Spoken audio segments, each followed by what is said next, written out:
Maybe there was a plan to soft launch this because it is now run by Oracle, which is like, if there's going to be a company that makes sure we're censored, it's going to be Oracle. Guys, hello, we are back. I'm still in Australia, but I'm back in my little Australian natural habitat where we first began. I've got my pink theme. It's 1,000,000 degrees. I am sweating my fake boobs off and I want to put the AC on, but it'll be too loud. It'll be too loud for you guys. We can't. So we can't do it. We just tested it and it was too loud. So we're not going to do it. If you're new here, hello. I know we got a couple new listeners who jumped on the bandwagon last week. But, so excited. I know. We get so excited. Like, we're still that new where when we see new people logging on and subscribing, we're like, it really love does. you. I know, we love you so much. It really does make our day. And when we get comments, we also really love that. But yes, if you're new here, we're Artificial Insanity. Every week we started this podcast a few months ago thinking we would just chat about AI, which is what we do. But now we kind of like to think of ourselves as almost like AI watchdogs. Like we're leaning really hard into trying to figure out who in big tech is super evil. I mean, they're all evil, but who's the most evil and who do we need to stay locked in on at this point in time to make sure they don't continue trying to destroy humanity. So I don't know, AI watchdogs, is that how we... What do you, what? I prefer digital activist. That's cute. My preference. That's way cuter. Watchdog is a little masculine. It's just a little masculine. Yeah. Yeah. It's also kind of like neighborhood watch, like those Karens who you know, are like, oh, you're spy on their neighbors. Reporting to ICE. Yeah, that's what a watchdog is. It reminds me of the video game Watchdog Legions. Have you heard of this game? I'm not a gamer like you. Okay. It sounds really cool, though. Tell me all about Watchdog Legions. I'm such that bitch. That's I'm just one of the guys. I'm just a nerd. Have you heard of this video game? No. It doesn't matter. Cut this. Next topic. Okay. Someone out there might be a huge fan of Watchdog Legions, and it's probably not our desirable female audience member that we're seeking. It's probably we have enough Uncle Tims who are following us right now. We do. But we love them. We love them. We really do. Okay, let's get into it. Do you have any personal goss to report before we talk about AIBS? You have personal goss. I have to tell you the story that happened today. I haven't told you this. We have not talked about this yet. This sounds serious. So I work from home right now, and I'm working and I'm on a call, and a stressful call. And then I get off and my fiance walks through the door and he's shaking. And I'm what's going on? And he had a nice confrontation out front of our apartment.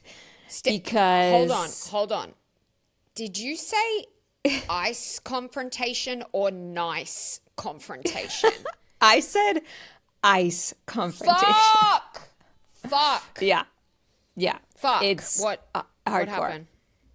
So I didn't witness this. This is Mike telling me what happened. So we live across the street from a Creation, which is a smoothie chain in Los Angeles. Right. It's a celeb hotspot on the west side, but interestingly enough, on the east side, it is a law enforcement hotspot. Cops love to drink smoothies there, firefighters and cops are there all the time on their lunch break, which is really strange. It's just a walk-up place where you buy a $20 LA smoothie and then you have to tip $5 and then you're out of there.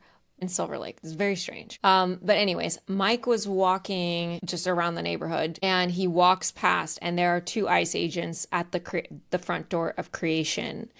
And he only came in at the very end. But Creation had blocked their doors and were you can't come in. Yes! And I don't know it was awesome. What I don't know is if they resolved like if they were after targeting someone who then showed their documents, so they left, or if creation just stood their ground and was like, you can't come in here, and they gave up and left, but they didn't leave with anybody. Mike caught them enough to call them some really nasty names. And Mike! which I'm like, my partner is like, I cannot wrap my head around him sometimes because he's the shyest person I know. But when it comes to like Border Patrol, he will put himself in a really dangerous position. That is so sexy. Not to like hit on your fiance, but I love a man who's like the strong silent type, but then for the right effing cause, he will cut sick. I love that. I love that. That's very much Mike. If Mike is in a social situation, he's going to back down. But if he's in like a government ICE Gestapo situation, he's going to go for it. This is none of it's funny, but I have to tell you, he's 7 to 8 years older than me. So, which is nothing when you're my age anymore. But we have differences in like some of the things we listen to and watch. Yeah. And he loves Bruce Springsteen. To me, like that's a dad band or dad artist, you know? I love Bruce Springsteen too. I mean, everyone should love Bruce Springsteen. I love him adjacently, you know? Oh, I stan Bruce Springsteen, but I'm also a bit older than you. So, yeah. Well, me and every fifth grade American elementary school student did a jump rope for the Heart Association program to Born in the USA. So we're all Bruce Springsteen fans in America. So Bruce Springsteen released a song, I think today, like an anti-ICE song about Minneapolis. And Mike was listening to it on his walk and like was getting emotional and then like ran into ICE. And so he was already fired up.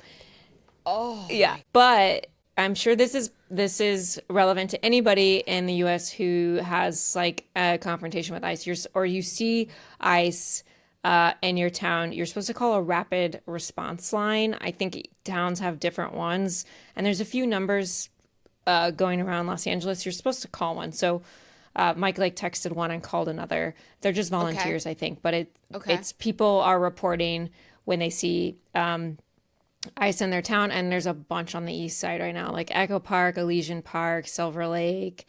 They're everywhere right now, and it's weird. There's like we're gonna get into how we can guess how ICE is figuring out what place to target or like where to go or how they're even learning about who's who. Like, how do they know an immigrant is working at Creation on a Wednesday afternoon? Yep. You know what I mean? Yep. Like, how do they know this? How do they get this information? So I think that's important to talk about. But it was crazy. He calmed down, but I think, and the thing that I also kind of, and this is such like a privileged thing to say, but I went to the gym afterward and I like told the front desk, I was like, because the gym is in Silver Lake, and I was like, hey guys, they're out. ICE is out and about in Silver Lake today, just letting you know. And I'm like, it's so weird. That's so like I've seen it all happen around me, but to be like, oh, I'm having to like spread the word in the community that ICE is here. Like that was sort of I read The Diary of Anne Frank recently, and it is just very much that feeling of your community's just kind of talking to each other. You're just telling each other stuff. You're trying to keep this underground web of information. And now we have the internet to worry about, and we can't really talk there. You have to just talk directly and locally in your community. It's all wild. Anyways, crazy. Absolutely crazy. Crazy that it's happening to all of us. I am actually, speaking of you talking about Anne Frank, I have been watching a docuseries on Netflix about the Nuremberg trials. It's called Evil on Trial, and it's super interesting. I do watch it right before bed as I'm falling asleep, which maybe isn't the healthiest thing to be putting into my psyche, but I genuinely hope and pray that one day these people like Stephen Miller, Kristi Noem, Greg Bavino, all these ICE officers who have murdered civilians, I hope they go on trial. I hope there's like a Nuremberg trial type thing in America one day, and that every single one of these people who thought that they could just put a mask on or get up and just like lie, I hope they get held accountable. I don't know if that will ever happen, but God, can you imagine how good that would feel to watch these evil scumbags just get thrown in jail? Like, oh, jeez, it'd be so I mean, satisfying. did you hear Scott Galloway on Pivot? He was saying there's no statute of limitations on murder. So if you shoot a man cold-blooded in the street illegally, like these people will be put on trial, I think, when the person in charge is back on the other side. And I feel like the only way that a Democrat becomes president is if they're really far left. I don't think America is going to get behind the conservative Democrat anymore. I think so that they're done, but I don't know. They're so done. Yeah, I think it's going to have to be a really leftist white dude who is all about affordability and just like basic human decency, and who is not bought and paid for. I would love it to be AOC, but like the manosphere's rage against AOC, like I hate to say it, but she'd probably be assassinated. Like, she'd be toast. You know, it would be a nightmare for her. But anyways, what a time to be alive. It's all wild. I am excited to talk today about TikTok. If you've heard the news, there's actually multiple pieces of news around TikTok that are all happening at once, and I'm going to try to break this out. But it's all worth talking about. Okay. And it all starts on January 22nd when TikTok officially moved under the U.S., broke off a U.S. piece and gave it to the U.S. to control. Previously, TikTok was owned fully by ByteDance, which is a Chinese company. And the problem was the U.S. didn't like that because China is just sitting on top of all of our data. And the TikTok algorithm is this magical, like AI-powered technology that knows how to target us perfectly and seems to know everything about us. But China had that data. So finally, an agreement had to be made that the only way TikTok could keep running in the U.S. is if it agreed to spin off a U.S. portion of it. ByteDance still owns a small, like they still invest in the U.S. spin off a small amount, but it's mainly run by companies like Oracle and other evil corporations. I have a question. Mm-hmm. So I'm in Australia right now. Are other countries using the American TikTok now, or are we using the Chinese one? That's a great question. I think it's probably China. Right, okay. So only people in America are using the Larry Ellison version. Let's find out. Let's find out. Pause. Stand by. Please hold. Ooh. No, it's all run by China. It is my understanding that the U.S. is the only country that has like a spin-off that mostly owns the country's version of TikTok. It's like TikTok US is like a subsidiary of TikTok, and TikTok Australia is a subsidiary, but that's all owned by China. But in America, it's now mostly owned and controlled by the US, and the one in Australia is still controlled by China. That is my understanding. Should probably look into this further, but that's my understanding. Got it. Okay. Carry on. So on January 22nd is when this deal basically became real and active. And most TikTok users, not most, all TikTok users got a pop-up that asked to agree to the updated terms and conditions and in order to keep using the app. And so I did not get that. I did not get that pop-up. Oh, that's because you're in Australia. Duh. Right. You're literally talking about you're in Australia, and I'm still like, what? So I got the terms and conditions pop up, and of course I did that, and then let other TikTokers explain to me what were in the terms and conditions I just accepted. Yeah. But there was this moment where everyone freaked out because they read the terms and conditions and were like, oh my God, look what the US is doing. And the terms and conditions say we're collecting everything about you, including your sexuality. Basically, are you trans? Are you not trans? Your immigration status, anything that identifies you is being collected. And everyone freaked out. But the truth here is that was already in the terms of service before the US took control of it. So this moment of everyone freaking out did make me realize how little people still don't realize the data that is being pulled on us. Yeah. It's insane what is in these databases. Like and the thing is, we don't really know for sure. You can probably guess by your TikTok algorithm, and like when you feel like your phone is listening to you. It's actually not because your phone is listening to you. It's because the data knows you so fucking well that it knows what you're thinking about, what you're anticipating, what you're willing to buy, what you're not willing to buy.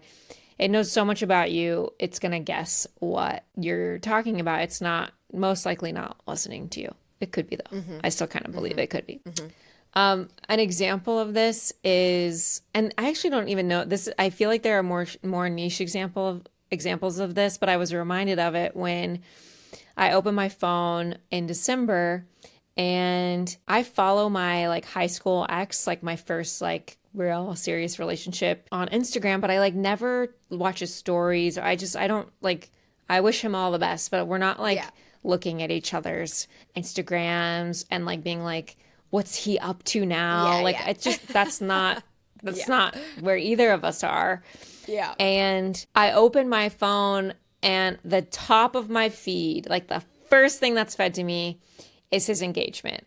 And I never see his shit ever. But and every time he's at a live event, it makes sure to put him on the top of my feed and to make sure I see this. It's happened every time that he's had some big live event. And it definitely, the algorithm knows that he's my ex. Like, that is very much recorded. And that's not that big of a deal, but I was like, there's a documentary on Netflix called The Social Dilemma that talks about how a great way for like the databases to get you to interact and engage is by showing you your ex's life events. And it was just interesting Wait, to see that.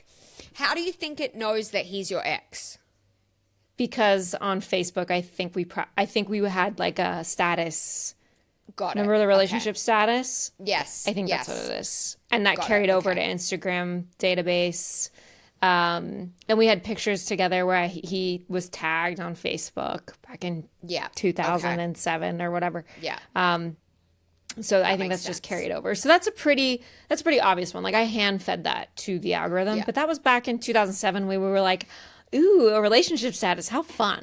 Like, we weren't being like, you're going to track that this is my ex and pit me against him for the rest of my life. Yeah. We just wanted to tell everybody that we had a boyfriend. Like, that's it. Yeah. Anyways, okay, so everyone freaks out. The reality is that they have been tracking us forever. And if this podcast does one thing, it's to make you understand that data surveillance is something that we should care about. It's easy to say, well, I'm not doing anything wrong, so I don't care. Or giving these people my data is just going to make my life easier because they're going to be able to like serve me better. That is the old way of thinking, which might be true. Both those things might be true, but the trade-off is much worse. And if this podcast should do anything, it should convince you of why. Okay, so that was January 22nd. January 24th, Alex Peretti, this is 2 days later, is shot and killed by ICE. The whole thing is shot from a million different angles. We've all seen it by now. Absolutely terrible. And so obviously this sparked a huge social media boom with everybody posting. This being 2 days after TikTok is now under the US control, people's videos stop posting. multiple people are trying to post videos and they're getting stuck in the in review phase. So when you post a video, it usually posts right away, but there's sometimes like it'll look like it's posted, but there's a little delay. And you can kind of tell when there's a delay because you have 0 views for like a solid 30 minutes. So you know something's going on. And this is usually because it's under review. This is private information with TikTok, but we can assume that there are multiple moderation steps. Moderation is huge in social media companies. And this is why we don't see we don't see beheadings in our algorithm feed. This is why we don't see overly violent things. You can usually search and find for them, but they're not just going to pop out your feed because of moderation. And I believe this is also why a lot of people on social media will use like code words for things. Like instead of porn, 100%. people say corn. Instead of, I don't freaking know. Sex is segs. Segs. Suicide is unaliving. Like, Oh yeah. So the best guess is there's like a top layer of AI content moderation filters and then human content moderation filters. And you have to have a big content moderation team for this to work, obviously, because people are posting an unbelievable amount every day. So you have to have a powerful system to do this. But people were noticing that their videos that didn't include words like ICE and protest and immigration were uploading fine. But anytime they tried to upload a video about ICE or anything relating to that, we're having a hard time, including reports of you couldn't even DM a person and say the word Epstein without it being flagged and not sending. So all these problems started happening. Whoa. Yeah. So I definitely saw this as well. And I saw people were screenshotting their like home screen, their grid, and showing like the videos that weren't about ICE or whatever with a bunch of views on them. And these were like people who are like big creators who usually get a lot of views on their videos. And then they had little squares on the grid with all these videos with 0 views, and they were like, these videos with 0 views are stuck in review and all these videos are about ICE. I also saw people making a lot of videos saying, I'm posting this to check the algorithm, let me know if you can see this. I also am now seeing on Instagram people are, and I know we're talking about TikTok, not Instagram, but clearly this is filtering into other platforms because now people are doing this trend on Instagram where they're like, hey, check out my top 5 fitness tips. And then you scroll to the next page and it's like how to abolish ICE. It's like a list of action steps of like numbers you can call. Like, yeah, I actually fell for one. I follow this woman, Meredith Lynch, and she just kind of like shits talk dickheads. And she like posted a thing that was like, read the cease and desist notice I got from Bethany Frankel this morning. And I was like, ooh, and I clicked on it and swiped and it was like, they reeled you right in. ICE. Yeah, I was like, Bethany Frankel. So it's, and the last thing I'll say about the stuff that I've seen, Meg Stalter, who is a comedian, she's in Hacks and she's just like a hilarious woman. She posted that she had shut her TikTok down because of the takeover by the Ellisons. And yeah, I'm seeing people saying they're shutting their TikToks down and they're moving to like Substack or, yeah. Anyways, it's clearly the word is out. People are pissed and people are ready to boycott if they haven't boycotted already. Yeah. Megan Stalter seemed to be kind of one of the more viral moments of this happening. She was picked up in several articles and I'm a huge Megan Stalter fan, so that was wild to see. So apparently tons of people are deleting TikTok and are all going to an app called I have to even look. I didn't learn about this today. I was like, oh, I'm being left behind. Upscrolled. People are moving to Upscrolled. It is now #1 app on the social category in the Apple App Store, and it is #2 app in the entire App Store, right under ChatGPT. So, but Upscroll. Before we go any further. Upscrolled.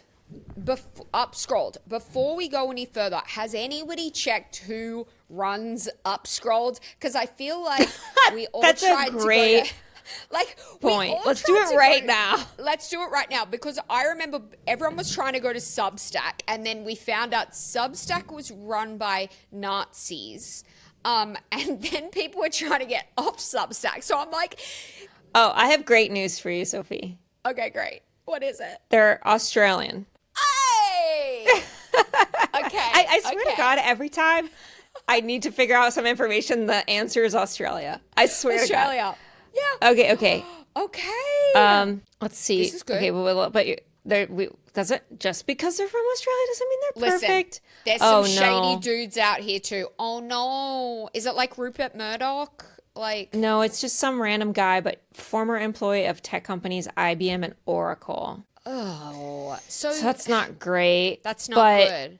Unless they bailed on IBM and Oracle because they were so against their bad morals, we'll do some digging. Since we're watchdogs, we're going to look into this guy. Maybe I'll show up at his house.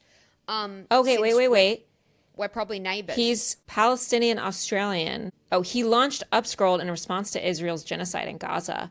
Following the October 7th attacks on Israel. He said, I can't take it anymore. I lost family members in Gaza, and I didn't want to be complicit. So I said, I'm done with this. I want to feel useful. I found a gap in the market with a lot of people asking why there's no alternative to the big tech platforms for their content, which was getting censored. We're going to Upstart, baby. Up Scroll. We're going to Up Scroll, baby. Up. Let me try that one more time. We're going to Up Scrolls, baby. We're going. Jeez. Wow. So okay. I do think, and this is the dilemma that we're in, Sophie, because we want this podcast to be talking about these things, and we're forced to use the platforms that these people own. Yeah. But again, I think the advice for ourselves is to diversify. Right now, we have miraculously the freedom to post on multiple platforms. I'm actually shocked that these tech companies haven't found a way to ensure we can only be on one. But I feel like we right now have the freedom to post on whatever we want. And we're seeing like an uptick in independent like sources like this or social media apps like this start to get attention because people want alternatives. The problem is even Upscroll came out and said, we don't have the servers to handle all the installs, downloads we've got. So give us a minute and we'll get our shit together. Okay. But we got to remember there's a pipeline here, which is the enshittification pipeline, which is even with this guy who seems really great, that was like also the vibe of the early days of all of these social media apps, which is like, come here, it's fun, it's chill, we're just vibing, it's all about freedom of expression, and then they squeeze you, and that's what happens. Like if Upscroll gets all these users and they get all these investments and they have shareholders, then they basically have to go down that route right now because of our system. So we gotta hold these guys accountable. But it's better option than what we have now. So yeah. And also like we've talked about this before as people who like want to eventually monetize on social media. We're like TikTok. You can't put all your eggs in one basket. You should never ever rely on a big tech company for any kind of like important thing in your life. Whether it's an AI boyfriend or girlfriend, or if it's like your community or your company or your business. That's the worst thing to do is your entire business relies on Salesforce or TikTok. Like it could be taken away from you tomorrow, and it is completely legal for these companies to do that. And also it's completely legal for all these companies to censor you. So like they're allowed to censor whatever the hell they want. Wow. So the point of all this is to say, what I think, this is my theory on what's happening with the TikTok fiasco of all this shit going wrong and things not uploading and them censoring. I think all of the keywords and phrases that were said that caused these videos to upload were always there. But that was the sort of initial AI content moderation flag. It transcribes your video, it understands what's going on, it understands who you are, and puts together an AI synthesized like snapshot of what this video is. Mm-hmm. And then you say things like ICE and protest and killing and shooting, and it flags your video and it goes to the next tier for content moderation. When this was under Chinese control, the Chinese are operational gurus. I mean, they run a tight ship, and they've been doing the TikTok tight ship for a long time. And like if you've ever worked at a company that got acquired, or you had to shift to a new process, or you got a new boss, or you got a new system software, you know that this does not go well ever. So yeah, I think that all of these things were already content flags. They were just the Chinese. They don't give a shit if we're killing each other in the streets. That's good news for them. Yeah. So I think that these things might have been content flags, but were quickly like pushed through. By a Chinese worker. And now it's day one on the job for all these U.S. content people. And the U.S. loves to not hire enough people and squeeze everyone to death, move fast and break things. And that's exactly what they did. They did not hire a appropriate moderation team. And they're like, oh, fuck, someone got shot in the streets. So a big event happened that had like all of the content moderation flags associated with it. I mean, it was the worst possible thing that could have happened 2 days into a new, like, massive change within the operations of TikTok. So, like, that's my theory to what happened. It's not necessarily active censorship. It's incompetency that is paired with sort of some, like, pre-cautious content moderation, if that makes sense. Wow. I was thinking it was censorship. And it's partly just because we're seeing, it feels like every single platform, every single TV streaming service, tech product, like the billionaire CEOs are monopolizing every facet of media, and they're all kissing Trump's ass. Like pretty much all of them are kissing Trump's ass. So I actually was like, oh shit, this is censorship. Like I was like, here we go. Like here we freaking go. I remember like years and years ago, I say that it was probably 10 years ago, maybe less than 10 years ago, but there was something that happened with the Chinese, with the Uyghur Muslims in China. Did you ever hear about this? Yeah. So the Uyghur Muslims in China were trying to like post videos to TikTok being like, help us, like, please help us. And China was censoring all those videos. And I was like, oh, here we go. Like this is happening now in the US with anybody who's going to say anything bad about Trump or Trump's administration. So I was fully believing it was censorship. But what you're saying does probably make more sense. And you know who else had this theory that I heard yesterday? Our girl Kara Swisher. She was talking, she said yesterday in one of her podcasts, she was like, I would probably lean more towards believing this is actually incompetence or like just a messy changeover rather than straight up censorship. Yeah. But also, these companies can't make money if we're not enraged. So it's kind of, I just don't see, like, censoring that boldly, that, and maybe they were planning on soft launching the censorship and then didn't expect for, like, ICE killing people in the street. So that's possible too. Maybe there was a plan to soft launch this because it is now run by Oracle, which is, like, if there's going to be a company that makes sure we're censored, it's going to be Oracle. So it's possible. I think that it's more likely that it's incompetency because if a company was censoring all of that, they would go down. They would lose. I mean, it's happening now where a bunch of people just fled the app. I don't know about that though, because look at Fox News. Right? Like Fox News thrives And they are Right, but straight up propaganda. we should look this up. But if you look up like Fox News, the money that Fox News makes versus like TikTok or Meta or any of the other big social media platforms, I think you'll see such a massive, massive gap. Like it makes Fox News look like your little corner market stand. I mean, Interesting. so I Okay. do think it makes money. It has a dedicated audience. They have dedicated viewers, but Yeah. I don't think it's near as much of Right. There's less money at stake. Got it. yeah, Got it. yeah. Okay. That makes sense. Right. Okay. Oh my God. Because these social media apps have both sides.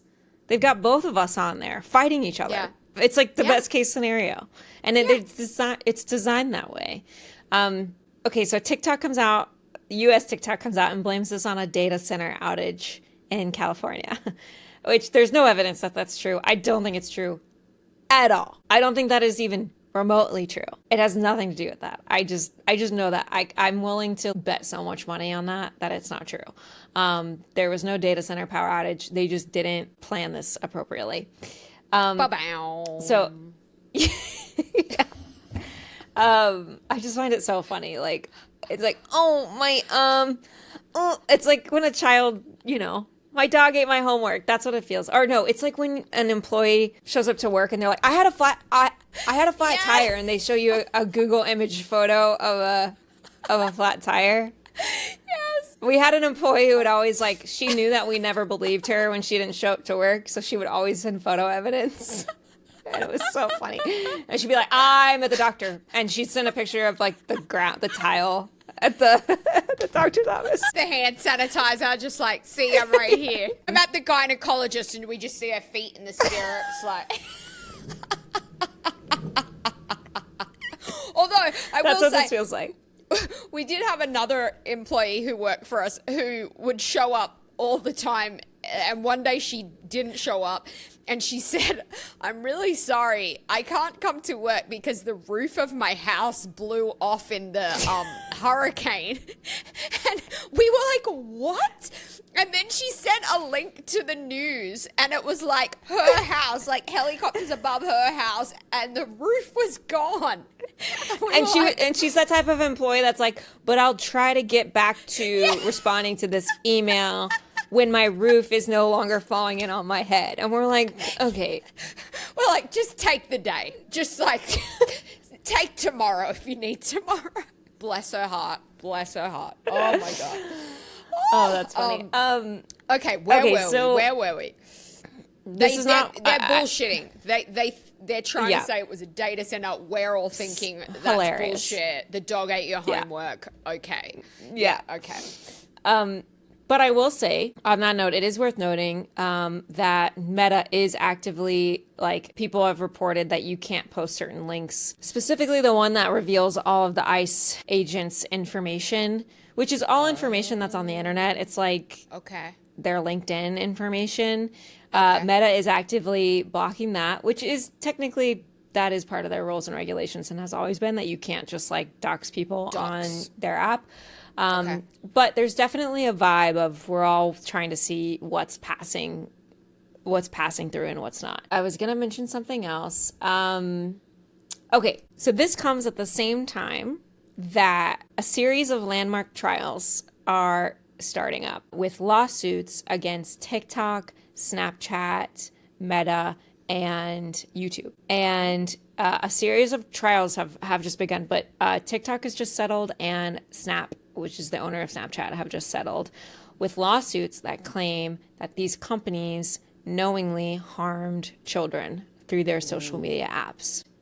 And my first thought, even though I 100% agree that that is true and that these companies have actively hurt our community, our world, and harmed children, I even struggle to be like, how do you prove that? Is there really a way? And are they requesting monetary, a sum of money for damages, or are they trying to get people put in jail, or are they trying to get new legislation? What are they requesting? damages. These are individuals who have been harmed or know somebody who died, or the particular case in California is a 20-year-old who claims she had anxiety, depression, and other things from growing up with social media that was targeted to her specifically. And I don't know what evidence her lawyers put forward. But they're all using, like, the big story here is that these lawyers are using the same approach as the lawsuits against big tobacco several decades ago. And they're using these techniques in order to prove that it's harmful to children. But even then, I'm like, there's a direct scientific link to how tobacco makes you ill. Social media is so pervasive in our lives and it touches everything, and there's no control group to study. Can you truly prove this? It's a behavioral thing. Can you really prove this? And what'll be interesting is there's already evidence that is being revealed through that. That's the most exciting part about this, is like, even if it all settles, and I would hope that some actual regulation comes out of it, but even if it all settles, we're still going to get a chance to see the evidence that was put forward showing that these companies knew they were harming kids. And we should talk more about this in the next episode, but there's already stuff coming forward that shows meetings, slideshows, emails that are talking about how do we get teens to stop doing other activities besides looking at our social media apps, and solving children. That is the topic of one of the PowerPoints, is solving children. So the evidence is there. It'll be really interesting to see how much press and coverage this gets, and I think we should track it as we continue this conversation. That is fascinating. I mean, I feel like you'd probably have a better chance of like suing your high school bully or something. You know what I mean? Rather than, you know, like, it just seems very, very vague. I don't know. And then it's like, will everyone sue? You know what I'm saying? Like, there's some class actions in these lawsuits as well. The California one is an individual, and I think we got to talk about this more, because I want to see that the evidence that these people put forward in the lawsuit, but you can't really go, like, a lawyer's not going to rep you if you don't have good evidence. And we talked about this in a previous episode, how there is evidence that, you know, if a teen posted a selfie and took it down and deleted it, they would feed her a beauty ad. And that's kind of hard to argue against. I mean, that's evidence right there. So I do think that TikTok and Snapchat clearly settled for a reason. I don't think that they felt like they were going to come out on top. And if these settlements are large enough, maybe, you know, it will deter them in some way. But another big thing that this is revealing is that these companies have all these internal meetings about basically social media wellness awareness. And they're recognizing that the reputation of social media is degrading, and people are resisting it. And so they're trying to come up with ways to convince us that it is good for us. I don't know how they're going to do that. Well, I mean, that in some ways, if you think about it, okay, so Australia has now banned social media for people under 16. And it seems like the UK might be moving in that direction too, and then possibly other countries in Europe. Like, if I just use myself as an example, when Goldie's 16, I'm going to be like, listen, you're allowed to obviously get your own account right now, but I would highly recommend against it. And I'll sit her down and I'll have the conversation with her the same way I'm going to have the conversation with her about drinking and driving and unprotected sex and all those things. Like, I'll be like, listen, you can do this. You can also drink and drive, have unprotected sex, you know, like, do all these things that I really hope you don't do, because I think they're going to be really bad for your health. And she, you know, she might go ahead and do it, but hopefully she won't. So they might be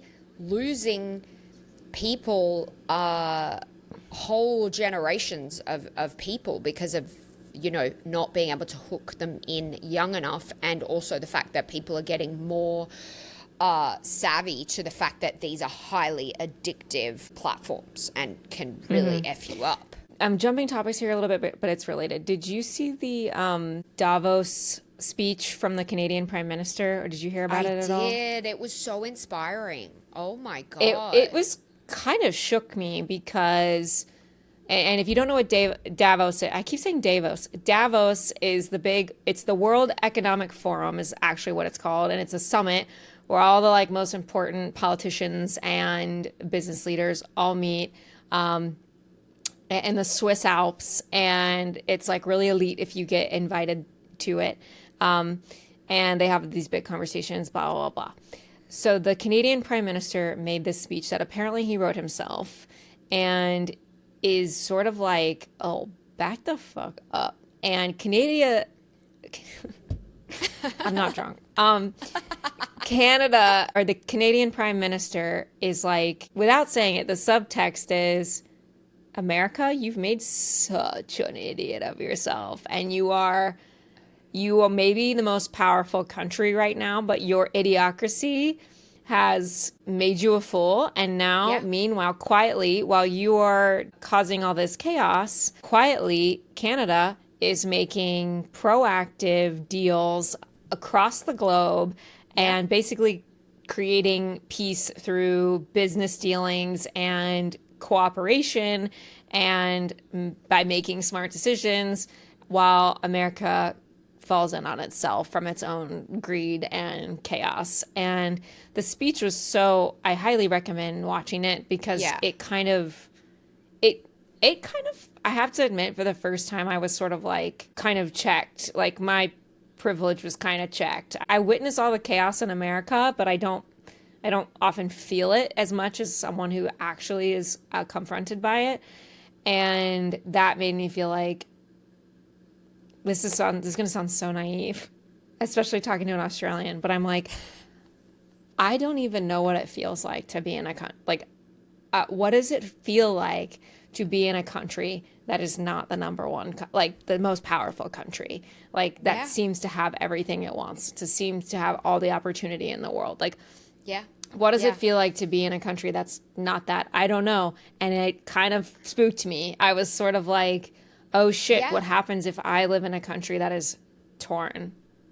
And I feels like I don't think it's we're on that I don't path. think yeah, I don't think it is naive for saying that, because I do genuinely think that many people around the world looked to America as the freaking promised land. Like, yeah, some crazy shit goes down in America, but also some totally cool shit goes down in America. Like, it really is that sort of like land of opportunity, or that's what we all believed it to be. And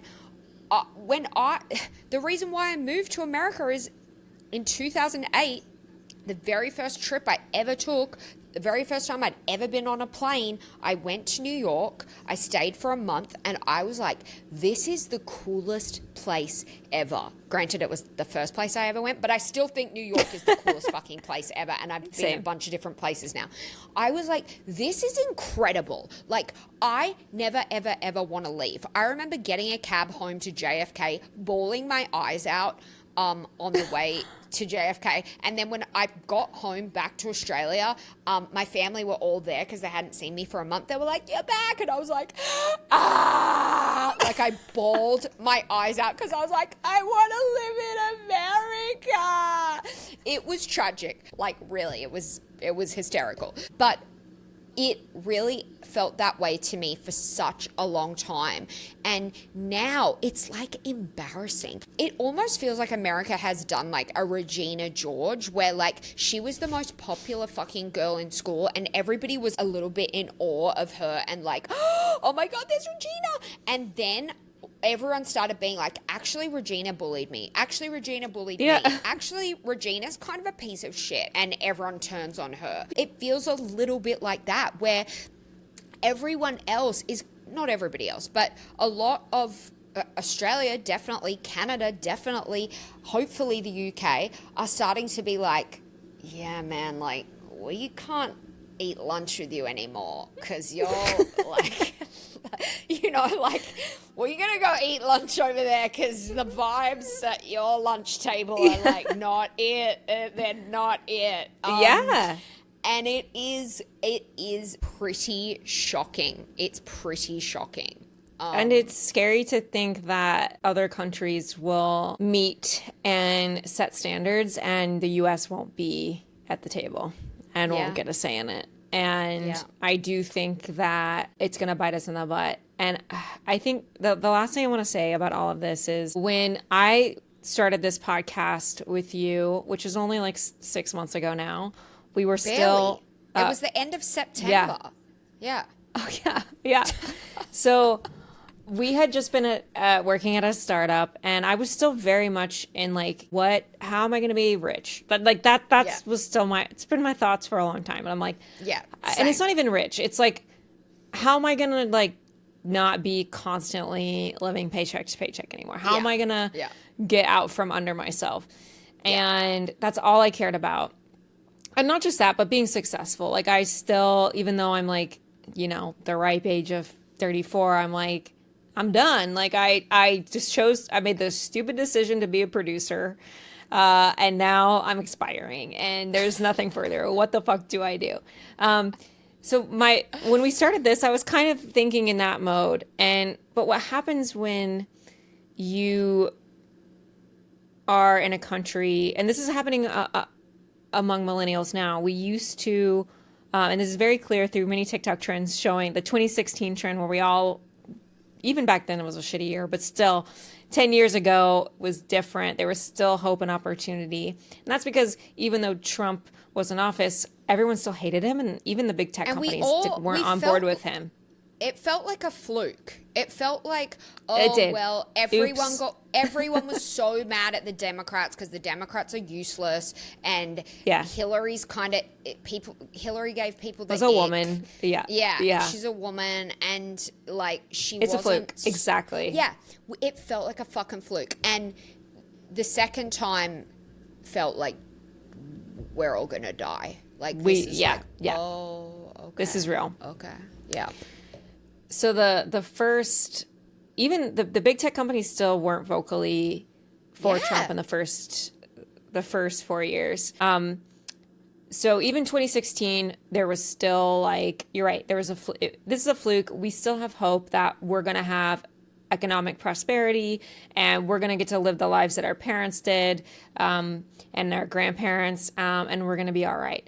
And even 10 years before that, which is also a trend on Instagram among Gen Z, like being nostalgic for an era that they never got to experience, which was the Obama Hope era, which was we were just like doing hand claps around campfires and singing all our hey-ho indie songs. It was like life was good.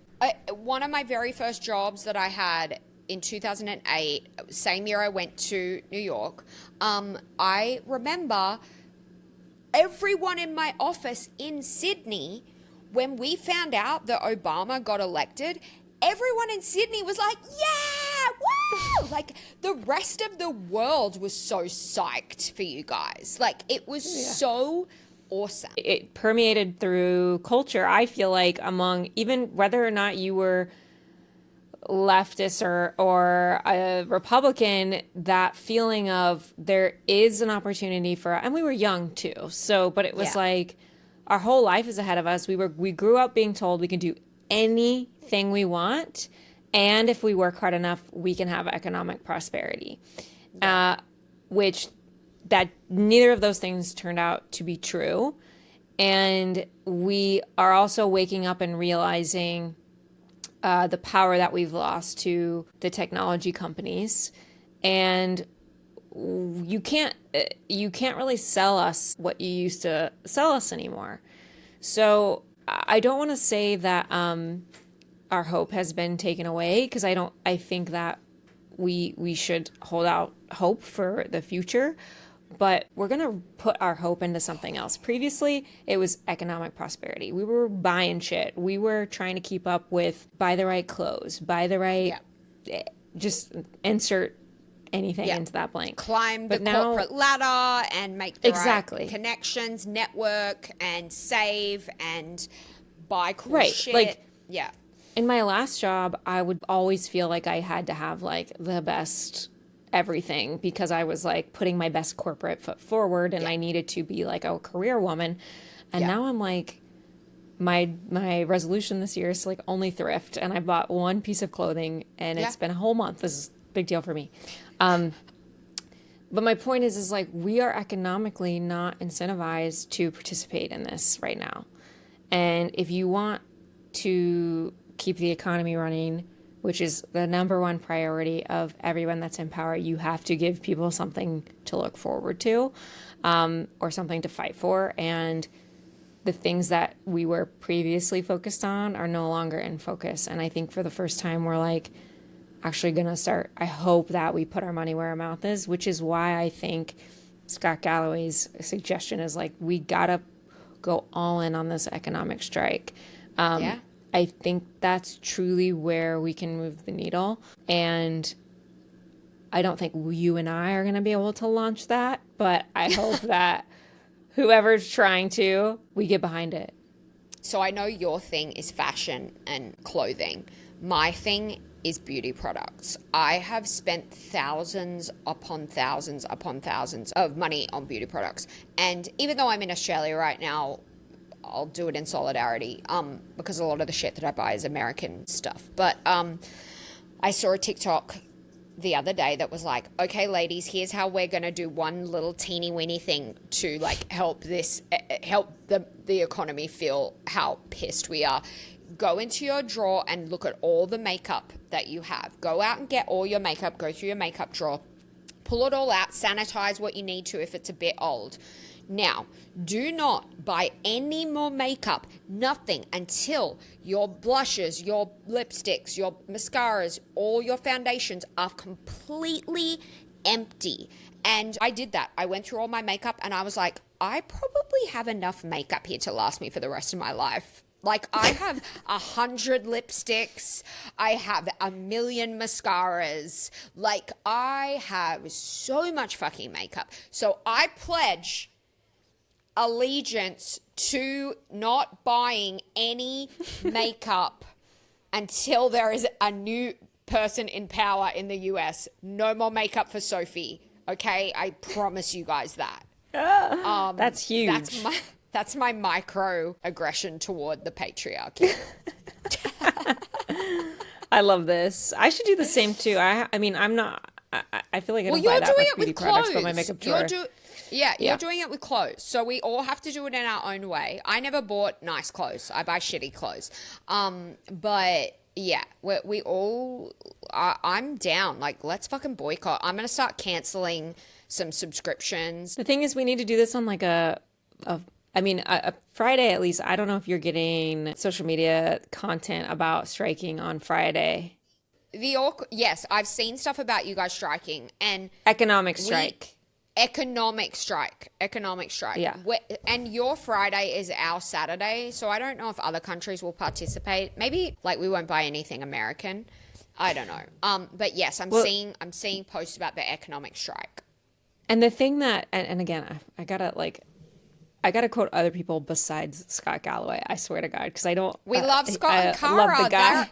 They're our mum and dad. We're always going to quote them. They're really our mother and father. Yeah. But he makes a good point that like it just takes a day of all of us unsubscribing to ChatGPT. We can get back on it tomorrow, but one day is moves the needle. And there's only one thing that the Trump administration and these big tech CEOs and these shareholders care about. And even just one day of 50% of people unsubscribing is enough for them to go, oh shit, maybe now I won't. Because we're not going to get them with shame. Like they don't have shame. They have like, no you shame. Can't shame them. Zero. Yeah. Tim Cook. That's not how they operate. Didn't Tim Cook get a fucking statue? Or like he brought some creepy ass. I feel like, wait, I got to quickly look this he up. gave it to Trump? His gift? His like little glass gift? Cook, Trump Apple made a 24 karat gold and glass statue for Donald Trump. Tim Cook gifted a unique piece of Corning glass with a 24 karat gold base to the president. Like, ew. Ew, ew, ew. Tim Cook, you are a pathetic sellout little biatch. Like, I'm going to cancel on Friday, which will be my Saturday. I'm going to cancel my iCloud storage, and I'm going to cancel any other Apple-related subscription thing. I'm going to cancel ChatGPT because I need to cancel anyway so that I can see what ads they're going to serve me. And what else can I cancel? I'll think about it. We should probably delete TikTok. Well, I don't have to because I'm in Australia, but you definitely got to delete it. Yeah, I don't need it. I kind of do. You don't need it. But I don't. You don't need it. I'll keep our artificial insanity TikTok going from Australia, and you can Okay, great. just quietly slip away. Okay, great. Okay. Do we have anything else to say, or otherwise we should wrap this up? I'm done, you guys. Tell us if you're deleting your TikTok. Maybe I'll put a poll on this on Spotify when I upload the podcast to Spotify. It always asks you if you want to put a poll, and I'm always like, who's putting a poll? What do you mean put a poll? What is this? But this week, I'm going to put a poll and ask if you're going to delete your TikToks. So come over to Spotify, but more importantly, subscribe on YouTube. But also come over to Spotify and tell us on the poll whether you're going to delete your TikTok. Okay, Jess, we did it again. Like, follow, subscribe. We will be back next week with more of this bullshit. Who knows? Who knows what's going to happen between now and then? Who freaking knows? We got 7 days of pure chaos that's about to go down. Okay, everyone, stay safe out there. We love you. Thank you so much. We'll see you next week. Thanks for listening to Artificial Insanity. Don't forget to follow us on YouTube. Our username is @SophieandJess. We're also on Instagram @ArtificialInsanityPod and TikTok @SophieandJess_AI. If you like the show, please hit the follow button, share it with a friend, or leave us a review. Thanks. Bye. Love ya.